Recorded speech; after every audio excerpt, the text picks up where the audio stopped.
Tonight we'll go back in time to seasons past, when 22 men graced the rugged fields of yesterday, fighting for one more first down, one more yard gain, one final score which would bring victory after 60 minutes of battle on the gridiron. Tonight we'll explore the world of Gridiron Greats. Welcome to Gridiron Greats Football History and its Memorabilia on the Sports History Network in conjunction with Swick Enterprises. And we're live from the Southport, North Carolina home of Gridiron Greats magazine. I'm Bob Swick, publisher and editor of Gridiron Greats magazine, and I'll be your host for the show. Gridiron Greats is the only publication in America which focuses upon the history and memorabilia of the North American football game since its inception in 1869. We cover 150 plus years of football history and memorabilia, and you can find us on the web at gridirongreatsmagazine.com. At this time, I'd like to introduce my co-host. He's a senior contributing writer to Gridiron Greats magazine, a football memorabilia historian specializing in pre-World War II items, in particular Red Grange, and Seattle Seahawk items, in particular Steve Largent. He hails from Portland, Oregon, Mr. Joe Squires. Joe, welcome to the show. Bob, great to be back. Still my favorite 1-2 combination of football collecting, Red Grange and Steve Largent, kind of the bookend of football. Sounds great. And Joe, I'm going to lead off with you because you got an incredible piece of historical memorabilia and history on Mr. Grange. Yeah, I shared this on our VFC Vintage Football, but I don't know if you can notice, but not only do I try to wear some historic throwback jerseys or just nods, but this happens to be the 100-year anniversary of the iconic Red Grange 5-touchdown game, October 18th, 1924. There's not that many 100-year histories we get to celebrate, but they're all coming up. Remember, we were the show where we talked about the 100-year NFL anniversary. The NFL did a great job putting that commercial together. Everybody had a ball, and so I was really happy to see Illinois give a nod to the 100-year history of this. They were even talking about a year in advance. They made sure that they were playing Michigan. They had helmets made, jerseys made. I'm very, very happy that Illinois gave a nod to the history, and I'm sure it sent a lot of people Googling what the hell. What was this game they're talking about? Right. Who knows? Maybe a lot of people know there is, after all, a 12-foot, 1-ton statue of Red Grange outside the stadium. So I'm sure a lot of people have checked that out. But as I mentioned, October 18th, 1924, the iconic game that put Red Grange on the map and perhaps saved the NFL as he went on to be drafted by the Bears a year later and saved the NFL, as we've talked about. But University of Illinois Memorial Stadium, the game ended Illinois 39, Michigan 14. Michigan came in on a 20-game win streak that ended in front of 67,000 fans. Before that, in 20 games, Michigan had allowed something like 25, 30 points. So for Illinois to rattle off 39 points against a big Michigan team with a very staunch defense is pretty good. Grange, 6 touchdowns, 5 of them rushing, 402 yards. He started the game off. I have some notes here. 95-yard touchdown returned for the opening kickoff. So imagine that. 20-game win streak. You come in a little cocky when you're Michigan. You've allowed 25 points in the last 20 games, and somebody rattles off a touchdown return on the opening kickoff to you. 5 minutes. Grange had a 67-yard touchdown run, and then before the end of the half, he'd also scramble for 56 and 45 yards. 4 touchdowns in the first half. Unbelievable. Classic football. Classic football. Yep. In the era of a couple yards and a pile of and a cloud of dust, that's pretty good. Second half, he threw a 20-yard touchdown pass.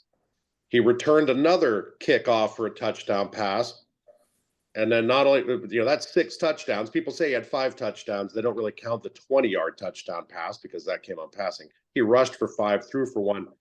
And not only that, but he played defense a little bit. He intercepted 2 Michigan passes.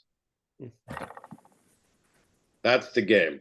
I found my favorite video that I'd like to share with everybody. Probably the best video that summed it up.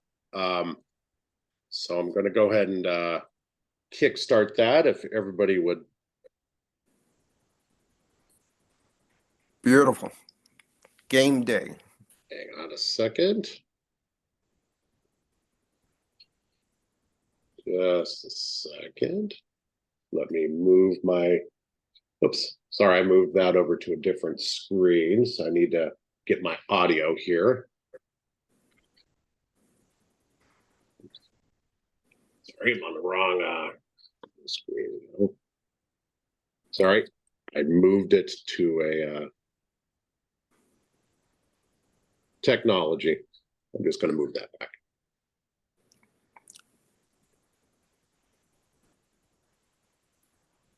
It's so great that YouTube has all those types of videos available. I would agree. Look at the, games of old, so on and so forth.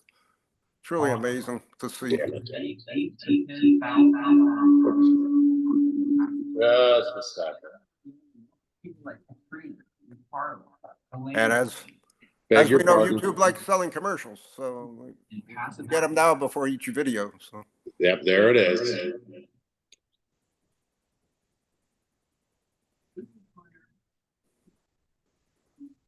Go.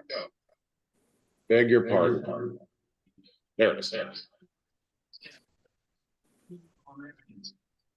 greatest by far for Red Grange. He saved his best for the stadium's biggest moment.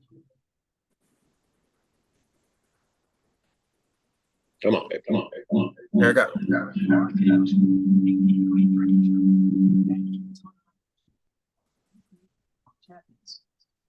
Lions delayed in dedicating their stadium until the next year. The Wolverines came to town. When they finally met on October 18th, 1924, Red Grange did not win a second. We caught the opening kick, returned it 95 yards for a touchdown. And ran for 67 yards. Touchdown. 56 yards. Touchdown. And 44 yards. Touchdown. 6 touches. 4 touchdowns. 256 yards. All in the first quarter. Grange came back in the third quarter to score his 5th touchdown. To return another kickoff for his 6th. He finished with 402 yards. After Grange whipped the Wolverines 39-14, the crowd gave him a standing ovation for 5 minutes. Amos Stagg called it the most spectacular single-handed performance ever delivered in a major game. It still is. They say when I went to the Pretty good. Incredible vintage video.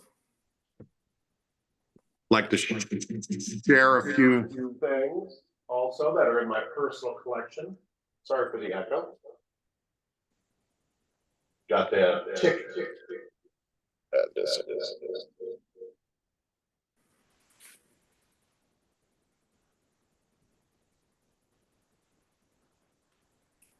So that is a very, very rare ticket stub and program from the game.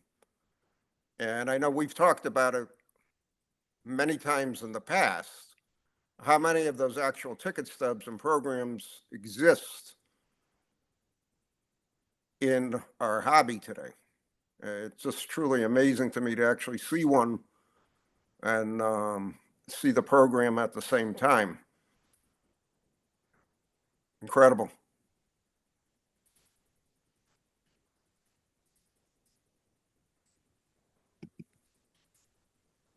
PSA doesn't do a really good job of tracking populations of ticket stubs, so we're not sure. Right. That's one of them. I have about 6 6 of the ticket stubs. I only have 2 of the programs only. This is a tough way to put it. This is hanging in my office. This is a couple of broadsides for for the game and for various games. This is a photo of below it is a photo of the game, the memorial game, and there it is on a Zoom. But just thought I'd share that and give a nod to 100 years later of a game. And also, like I mentioned, just the Illinois Twitter feed. I was very proud of how they embraced it, and for a month coming up to the game, they were talking about it. So, and they should.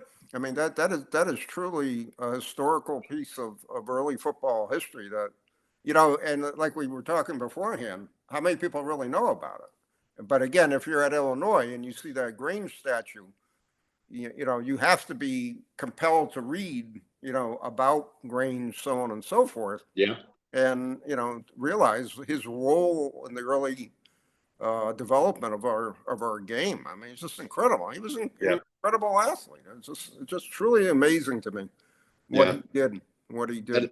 And we've talked about it, but just getting drafted by the Bears and being accepted back then, college was the big deal. So to accept being drafted by the NFL and then to go on and literally save the NFL. I mean, George, the amount of fans that poured into, to see a game. Hallis is, and his, and told many stories about him just, running to the grocery store across the street to pick up bandages, after gate, proceeds came in. And then the famous story about, Mara weeping when he saw, the crowd, for the Giants Bears game, and he realized it had saved his franchise. Exactly. Right person, right time. It's an amazing story, and again, we take it for granted. I think we don't take it for granted. Yeah, I think a lot of fans today take it for granted that the NFL has always been like this, so on and so forth. And it was the time he played at a time where it was very, very it wasn't a good thing for a college star to go right to the NFL. They thought it was meaning to the college game, so on and so forth. And look how far we've come today with now college players being paid to play, and then expect to get even a higher salary, an exorbitant salary, walking in, never playing it down at the NFL game, and their demands and so on and so forth. And as I said kiddingly before the show, and I've said this privately to some people, some of my friends, I really need a good stiff drink of bourbon every time I watch a game on a Sunday or on a Thursday or a Monday night or whatever day it is, and on any given 7 days of the week that we see football now. It's tough to watch some of this stuff. It's just amazing to see how the game has evolved. Yep. But so would the NFL have made it? Maybe. There were several stars that were cropping up and moving on to the NFL. Maybe, but let's just say Grange opened the door for it. So I agree with that, and I think the professional game would have come into being very, very eloquently right after World War II, where people were starved for entertainment. The veterans came home. Good point. They wanted to play. They wanted to do things. They wanted to be active. They wanted to go to the game on a Sunday or on a Saturday. So there was such an explosion historically for sports at that time. It's truly amazing, and baseball and football being the top 2 sports for those veterans and those men to get back into the swing of things. So if I can pop in just for a moment, I'd just say it's fortunate. Tim, that I'm wearing my Ann Arbor Marathon t-shirt here.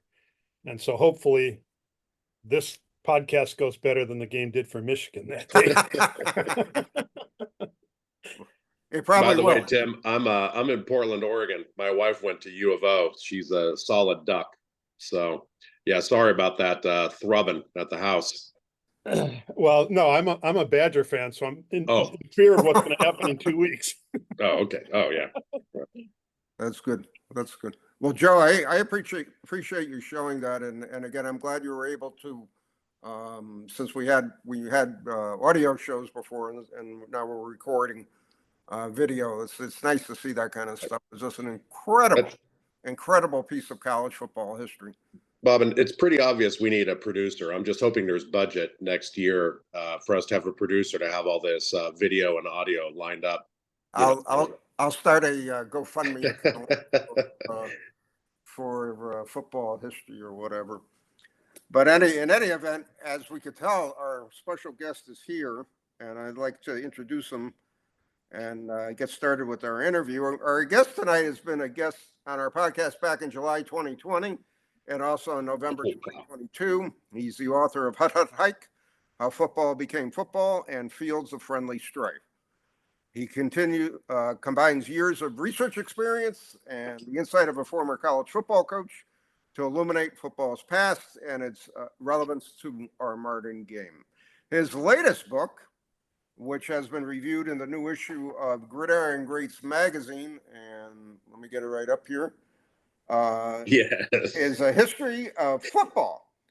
And it's part of the football archaeology series. And I'd like to welcome our good friend Tim Brown to the show this evening. Tim. Thank you.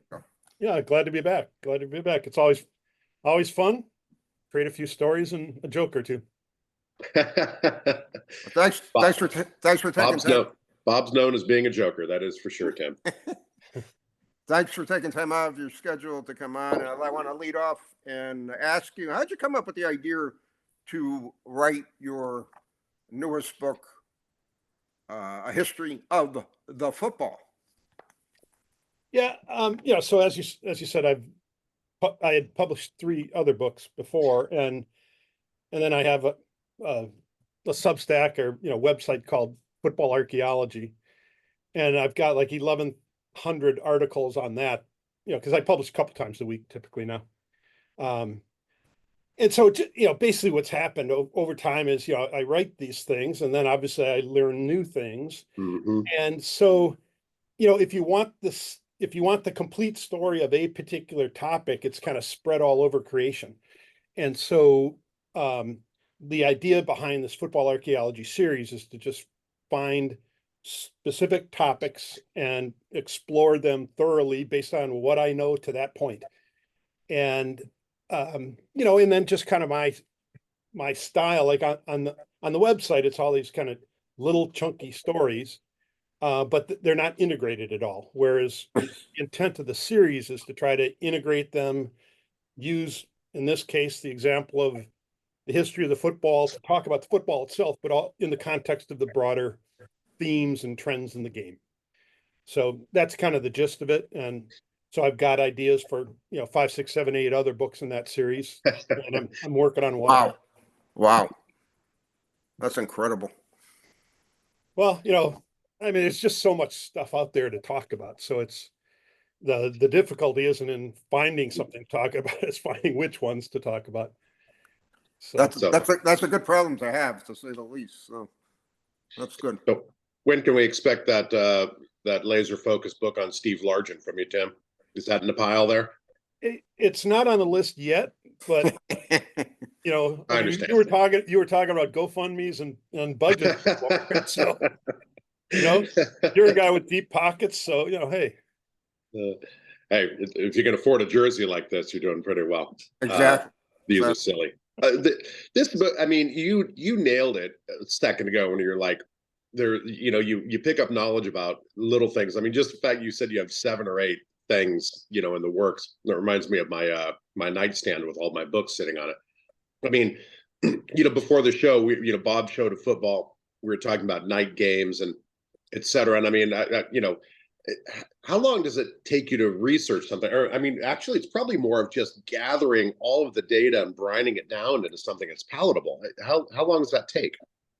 Yeah. So my previous book, Hut Hut Hike, I published that in November 22, and so this one came out in July of 24. So that was 18 months. But Tim, that's got to make your day when people show all your catalog of books. And I love the cover on this book. That one's I love too. Yeah, of course. Beautiful. Well, as a Packer fan, Bob does love Hut Hut Hike. Beautiful. Yes. So, so kind of what happens is like, I decide, okay, here, this is what I'm going to do the next book on. And it probably takes maybe 6 to 9 months to kind of do a lot of the background research. And in that time, then you're kind of finding the themes. Because, going in, you don't know kind of how to organize the information. You got all these facts, but somehow you got to integrate them and pull them together. Yeah. And so there's kind of the fact gathering phase, and then you start striking the themes. And then, I would say, on this book, like the 6 months prior to publication, I spent a fair amount of time on it. And that was mostly writing. And then I like to litter my books with images of whatever I'm talking about. And so in some cases, I'm going to libraries, universities, manufacturers, seeking permission to use the images. And so there's some of that paperwork, involved during that process too. I don't feel so bad now. I've been working on a Gridiron article on the Heisman Trophy winners for about 8 months. So now I don't feel so bad hearing that. Yeah. I mean, it just, there's elements of it that take time. And then, there's a guy that I've worked with on the last 3 books.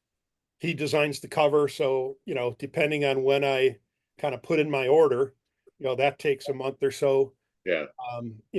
So thankfully, each time he's done a cover for me, it's like I do make 1 or 2 requests for changes, and that's it. So it's pretty productive process. And that cover has got to be backdrop worthy on Zoom calls. Yeah. Well, this is the same ball. This is right out of a 1918 Reach catalog. Oh. But it's one of the few catalogs of the era that were in color. So there it is. So this is my. It's like show and tell in kindergarten for Bob. I love it. I love this ball. It is. It's an Eddie LeBaron 488 official reach ball. I still say it's a store model. And like I said prior to the show, dealer said to me, no, that's definitely a game ball. I said, nah, I really can't see it being a game ball, but it's a nice display piece. The way I like it. So yeah, very cool. Well, we cover the night balls and the striping of balls, as part of the book. So it gets pretty good coverage. Yeah, definitely. Tim, do you have any stories you want to share on writing this book? I know we mentioned in the past couple interviews, every book is unique, every book is different. This being, to me, very different because you're actually talking about a piece of equipment or the actual game ball, which, like I said in my review in this issue of Gridiron Greats magazine, I've never remember reading any type of scholarly article or book or article itself on the ball itself. So you have any stories you could share with our audience about that? Yeah, I guess if I can, I have 3 of them. Good. So one is kind of like what was the biggest research challenge. One is, I think, just a fun piece of Americana. And then the third is, just what was, maybe one of the bigger surprises that I, came across. So the research challenge was really that, in the early days, so particularly the 1800s, the manufacturers of balls, there were kind of 3 balls floating around in the US. There was rugby balls. There were, there were rugby balls, soccer balls, and what was called the American ball, which I think Goodyear actually invented, rubberized, kind of canvas ball. And all of those balls were sold in different sizes in 3-inch increments. So while, the early rules might specify, they would just say, they didn't even tell you what kind of ball other than a rugby ball, it would be like rugby ball. Later on, they specified brands, but they never really talked about which of those sizes, you were supposed to use. Right. And so, I looked all over creation and I just struggled to find any information about what the actual size of the ball was. Was it the 30 incher? Was it the 27 incher? The 24 incher? And so actually one of the fun things was that I was eventually able to get somebody at Yale to go into their trophy case and measure a ball that was used in a game in 1876. Wow. And it turned out to be a 30-inch ball. And so, that at least confirmed that, that was a typical ball. I mean, I already kind of knew that, but that gave me the confirmation. Yeah.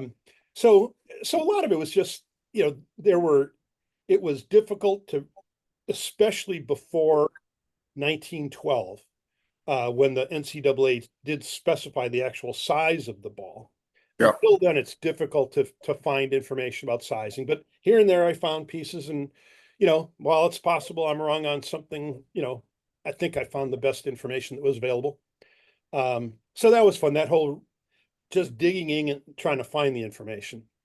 Another piece that I really enjoyed along the way, which I called the nice piece of Americana, relates to the Horween family. And there's a company that's still in place in Chicago called Horween Leather. Huh. It originated with a Ukrainian Jewish immigrant who showed up in Chicago by about 1892, eventually starts his own tannery. Mhm. And they produced, really fine leather for shoes and buckle or belts and sporting goods. And so his sons ended up playing for Harvard. They played for the Chicago Cardinals, and then through a connection with George Halas, they were encouraged to try to find a better leather or develop a better leather for footballs, which they did. And the NCAA adopted that leather not NCAA, NFL, adopted their leather in 1952. And that remains, they've been the only supplier of leather for NFL footballs since then. So Wow. it's kind of a cool, just rags to riches story. And just the fact, and this ties into my third thing, it just the fact that the football, as much synthetic stuff is used on football fields, equipment, uniforms today, the ball is still leather. Leather. Still Yeah. a natural material. Yeah. And so kind of the third story was, really in post World War II, there was a point where a lot of people thought the football was going to shift to be a rubber football. Voigt had developed, they came out of the tire industry. Yeah. They developed a leather football that got used by the troops in the jungles in the Pacific and things like that.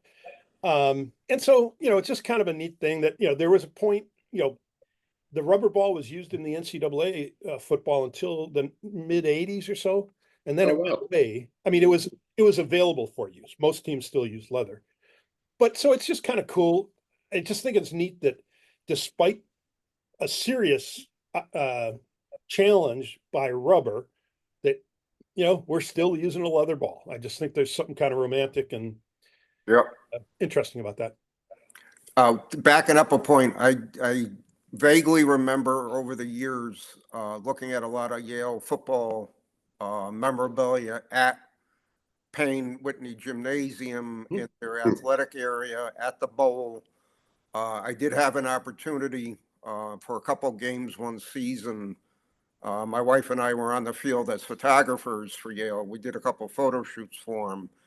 And long story short, I remember going into the bowels of the bowl and seeing a lot of these different real old photos and so on and so forth. So I vaguely remember at Payne Whitney and where the athletic department was, you could see trophies and you would see actual balls, basketballs, footballs, things of that nature. So when you wrote about that, that immediately came into my mind as I was reading the book.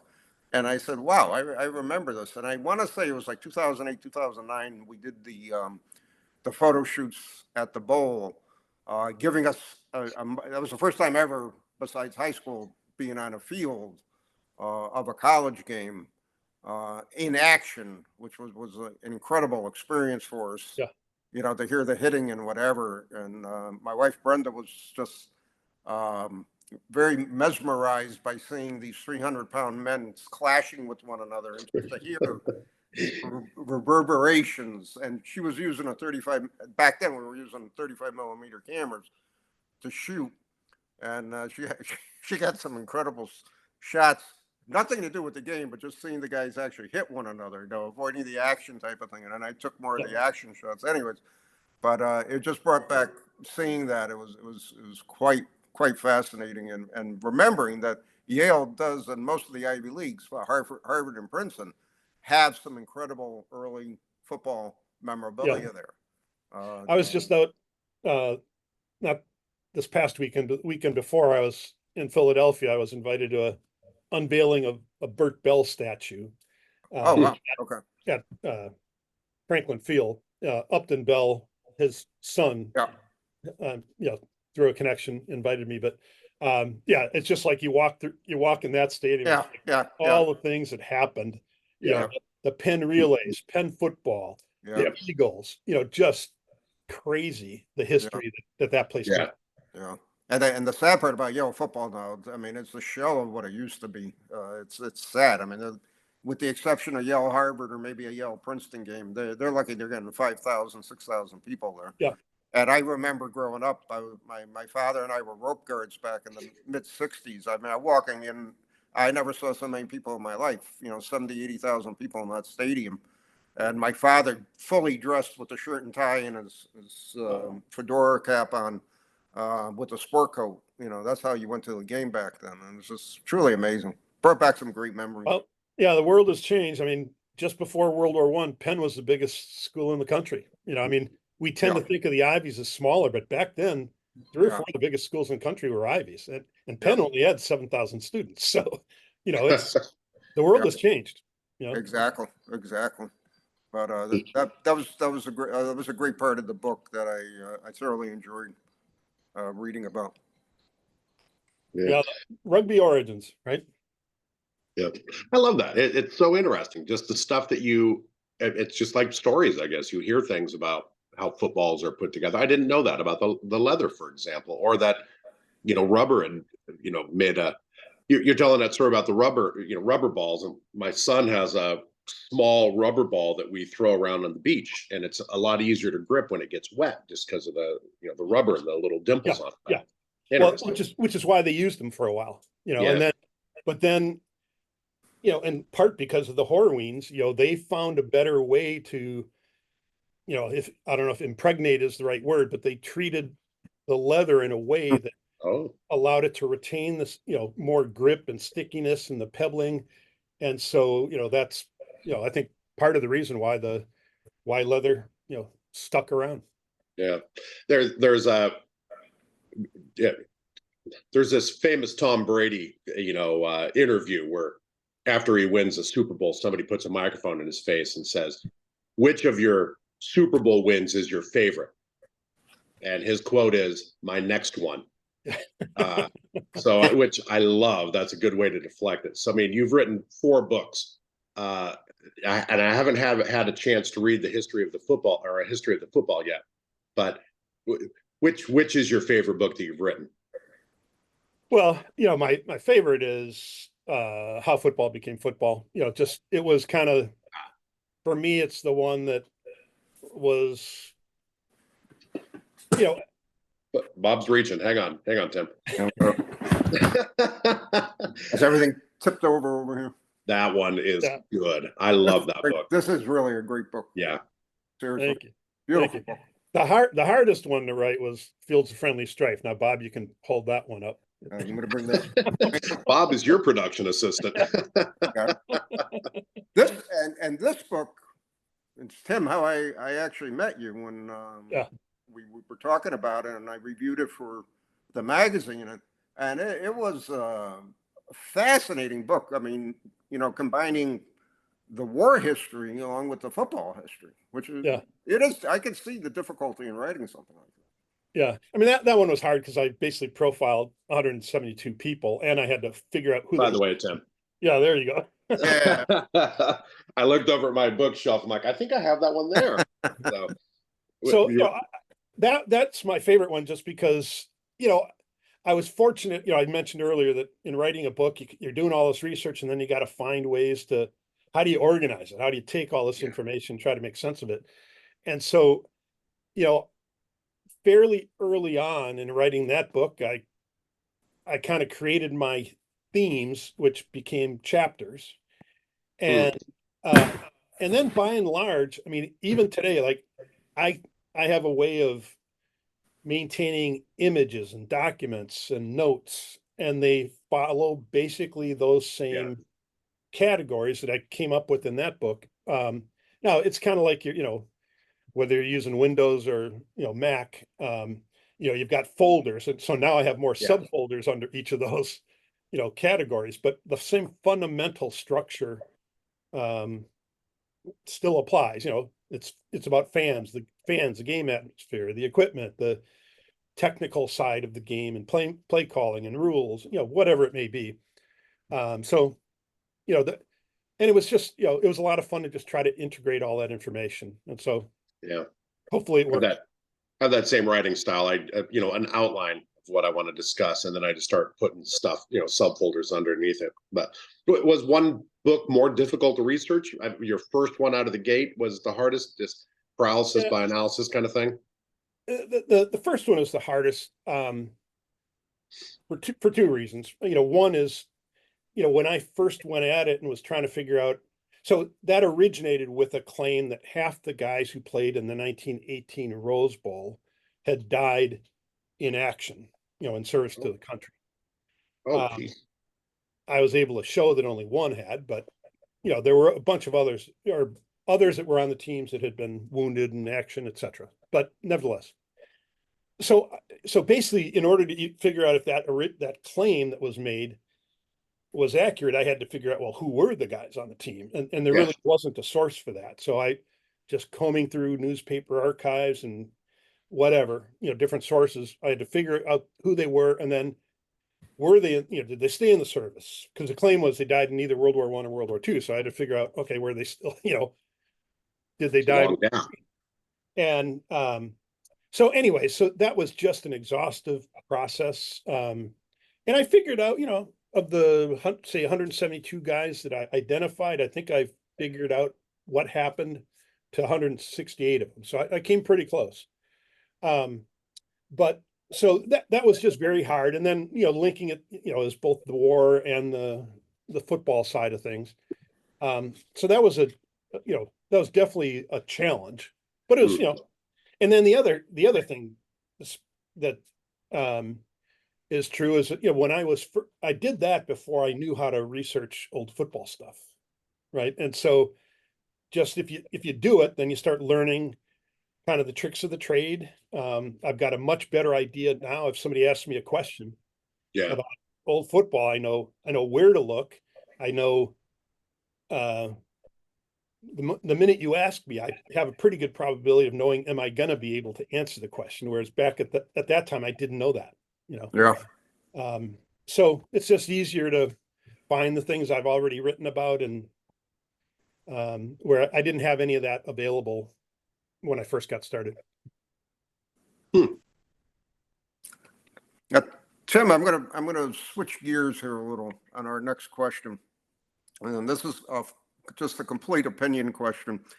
It seems to me and many others that the NFL has not been too worried talking about nurturing the early history of the game, its origins, the equipment, so on and so forth. There's only a few places out there: Professional Football Researchers Association, PFRA, authors like yourself, magazines like Gridiron Greats magazine, several other authors that we know.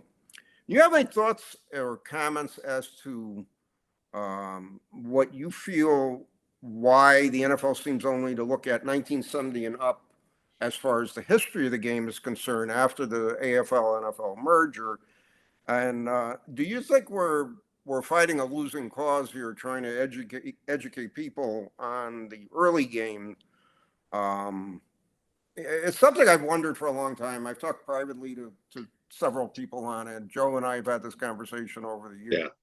But this is probably going to be the first time ever where we're going to publicly discuss what's the problem? What happened from 1921 to 1969, and what happened from the 1880, well, not so much the 1910s and the 1920s to create this situation?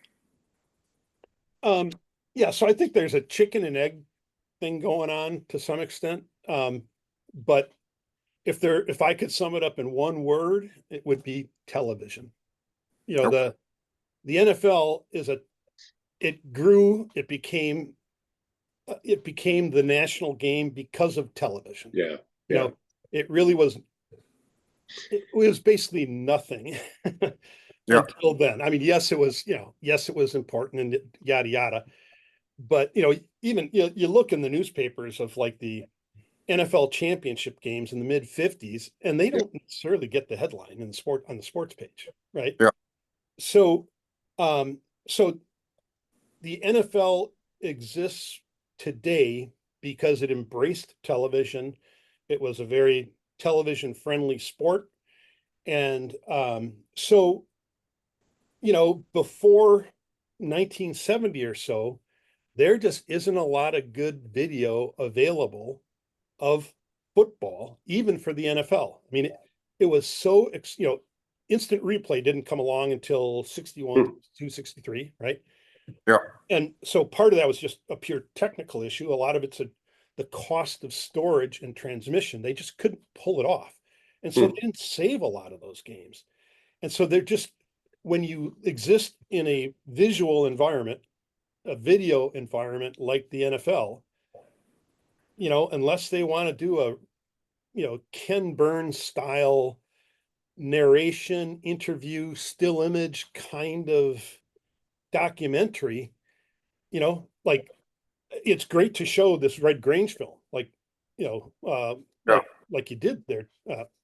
But there just isn't enough of that around. And so I really think it's that they don't have a way to showcase what Autogram did, right? They don't have a way to show what Red Grange did in the NFL.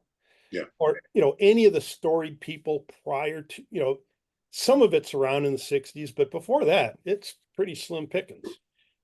Yeah. And so then you get into the chicken egg thing. So there isn't, the reality. I mean, I don't want to demean your magazine or my books, but the market isn't real big. I learned that over the past 30 years, that's for sure. So there aren't as many people out there seeking the information. And then when the NFL, this is where the chicken and egg thing is, there isn't just an inherent demand. And then the NFL is perfectly happy and they're making money not talking about it. Exactly. So that's that's kind of my take on it. But That's a very good point. what do you guys? I mean, what's your thinking? Well, I've always felt that, I fully understand, it's not like you have 10 million fans go to a game and you expect 1 million of those fans to be worried about what's in Gridiron Greats magazine this coming issue. I know that's not going to happen, but I'm kind of surprised. And I look at a PFRA and I look at our magazine.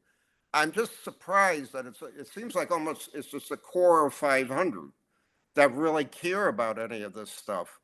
And I just think there is more people out there, but to try to communicate with them, for whatever reason, is just not there. And you did hit the nail on the head, though, saying that they don't have the capability, and they really don't need to, create a Ken Burns type of commentary to say, okay, now this is what happened in 1920 with football. Here, or some photos of it, blah blah blah, and the narration of it, so on and so forth. So and then I back up. I agree with you as far as the market. The market is so narrow, it's not even funny. And again, I've mentioned this numerous times. I set up at a show. I would say 80%, 90% of the people there have no clue what I have on my table. They see a football program from the 1950s. They're mesmerized by it. They'll pick it up. They'll leaf through it. I explain the team, so on and so forth. they'll put it back and they'll say, thanks for letting me look at it, and that's it.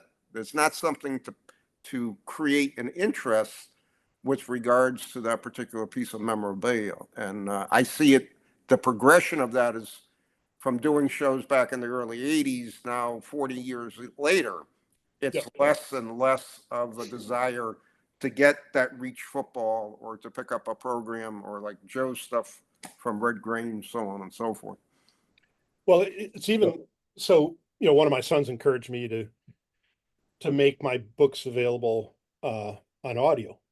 Yeah. And now through all my stuff is just on Amazon. And so now through Amazon, you can basically click about 2 or 3 buttons and there's it basically is audio recorded. Yeah.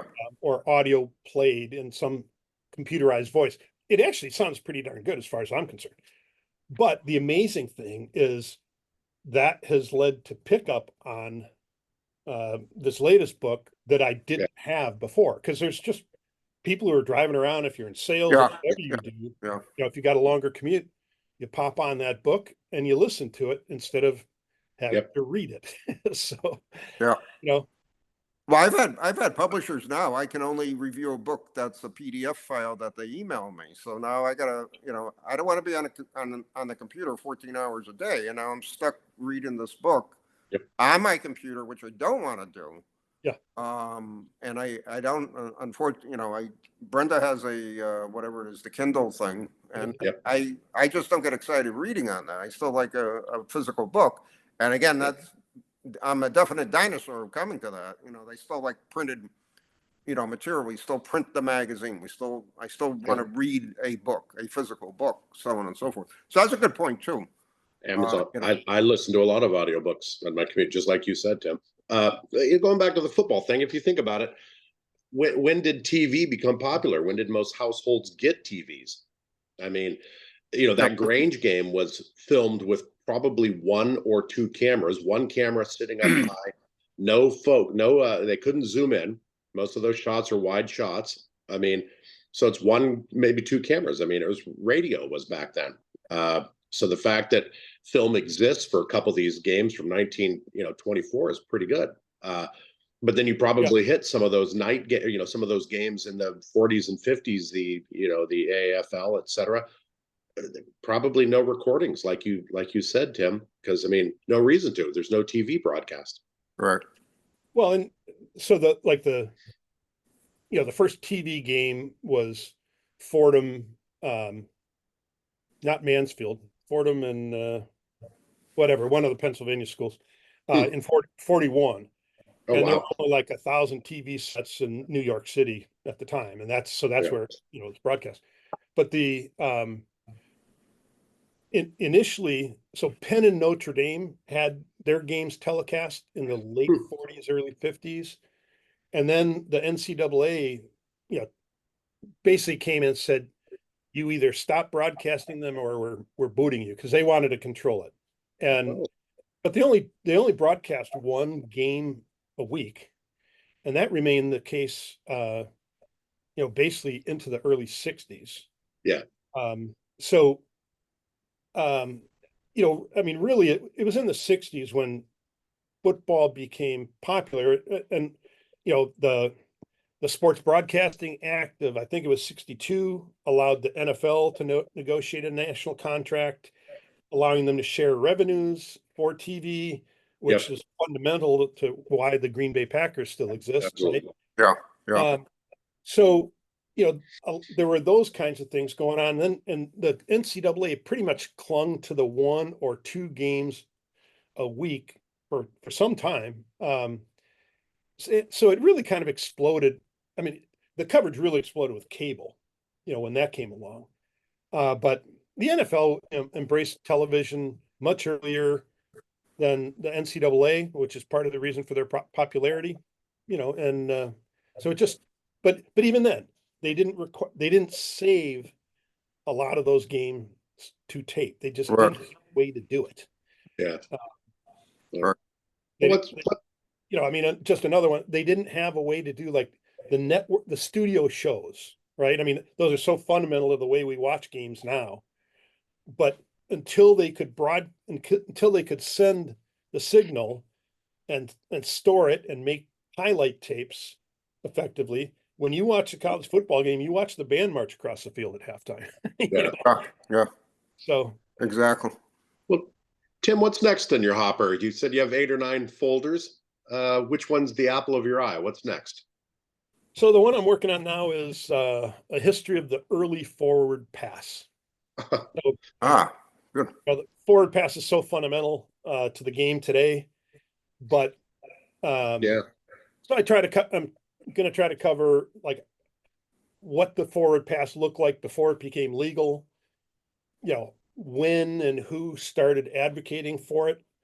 And then, once it was legalized, there was still, for about another 10 years, people were still saying we should get rid of this thing. And a lot of coaches didn't embrace it. And so, basically looking at kind of the challenges, figuring out how to throw the ball, how to develop passing plays, how to pass block, just things like that we don't think about anymore. It's so obvious how to throw a football, but it wasn't obvious to people in 1906. Oh yeah, especially when the ball was round. Yeah. Well, and that kind of that's another, one of the things that happened in 1903, like if you go read almost any history of football, and even like in how football became football, I say, well, in 1912, they reduced the size of the ball. Well, that turns out to be wrong. That happened when Spalding changed the size in 1903. All they did in 1912 was to, document it and say, here's what the ball has to be. Yeah. So the ball was already slimmer in 1903. Then they slimmed it down again in 29 and 34. And the size that the NCAA set in 34, Yeah. NFL adopted in 35, and it hasn't changed since. Yeah. So at least imagine you're, like you mentioned, you're doing research for one topic, you come across some very interesting anecdotes, and you're like, God, I want to deep dive on that, and that becomes your next book. Yeah, that's exactly what I mean. Every day I'm finding something, and we're sitting here having a conversation about the Eddie LeBaron ball, so now I got to go look at stuff about the Eddie LeBaron ball, right? I owe you one on that one. If you have any takeaway from this show, I hope that a Steve Largent book becomes some folder on your desktop. Well, there's an increasing chance that's going to happen. Starting from a very small chance. So you're saying there's a chance? There's a chance. That's right. There's a chance. But other stuff, even like, one of the ones I want to do as soon as I can is the history of officiating. It sounds crazy, but they are a central part of the game. And, the way we officiate now isn't the way it was done early on. And so kind of how did that evolve, and, the gear, all kinds of things, it's kind of a fun story. Tim, we're running out of time. So do you have any final thoughts? And also let our audience know where you can pick up your 4 books. Well, I'll tell them that part first, just so I don't forget. So, the books are just available on Amazon. If you just Google or search for the title of one of the books, search for Timothy P. Brown. My author. If you search for football archaeology, you can find my site, which allows you to get to the books too. So that's a way to find them. But so I think that for me, the things about the collecting, I started out as a Rose Bowl ticket collector. That was pretty much the only thing I collected. And then that's what led me to that one story, which led me to write my first book. So it's one of those where, some people collect teams, eras, equipment, whatever it may be. Collect what brings you joy. Collect what you find fun. But the second piece is get rid of the stuff you don't want anymore. It's like pennies that accumulate in a pickle jar. Could not agree more. Just sell it, get it back in circulation. Yep. So that others can enjoy it. And so like now I've sold all my, I've still got a couple of Rose Bowl things sitting around, but I've sold all that stuff because now everything I buy is pretty much related to, it's got to be either an image I can show, information that I believe I can use in my writing. And so if it doesn't serve that purpose, I don't need it. I don't want it taking up space. I'd rather somebody else get it in somebody else's hands. So, that's kind of that's my view of it. A good philosophy, to say the least. Yeah. Well, Tim, I want to thank you very much for being on again. You're a 3-time guest on Gridiron Greats magazine. Unfortunately, we have no gifts we can give you. One more show and you get a as jacket. other- You get a jacket, Tim. as other shows or whatever. But anyway, all kidding aside, I appreciate you coming on, and Yeah. great 4 books. Thoroughly enjoyed all 4, and reviewed all 4, and hopefully people go out and buy it. Well, thank you. It's been fun every time, and so glad to do it again whenever early for The next book, we'll be on for the next book. The next Largent book. Tiny chance. Yeah. You never know. Yeah. All right, we're done. We're down to 2 minutes. Tim. If you're not a subscriber to Gridiron Greats magazine, what are you waiting for? What are you waiting for? GridironGreatsMagazine.com. Hand it off to you, Joe. What'd you pick up on tonight's show?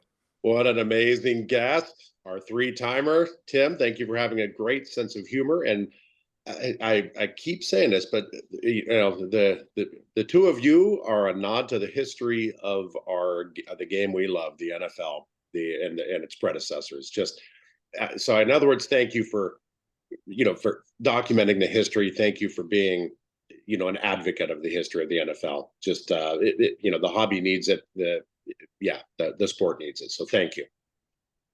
Yeah, I second that very much. So it's valuable information. Yep. In each book, and again, this football book, it was fascinating to me because there was stuff I never knew about, and it's a great education. And I do agree with something Tim said during the show, how you're always learning something, you're always reading something, you're always learning something, so on and so forth. And it's amazing to see some of that stuff. All right, we're out of time. We'll be back hopefully over the next couple of weeks. Again, I got a few trying one person that we're trying to interview, and we just can't hook up on time. So that will hopefully occur over the next few weeks. Anyways, thanks for watching, and we'll be back soon. Take care. Thank you.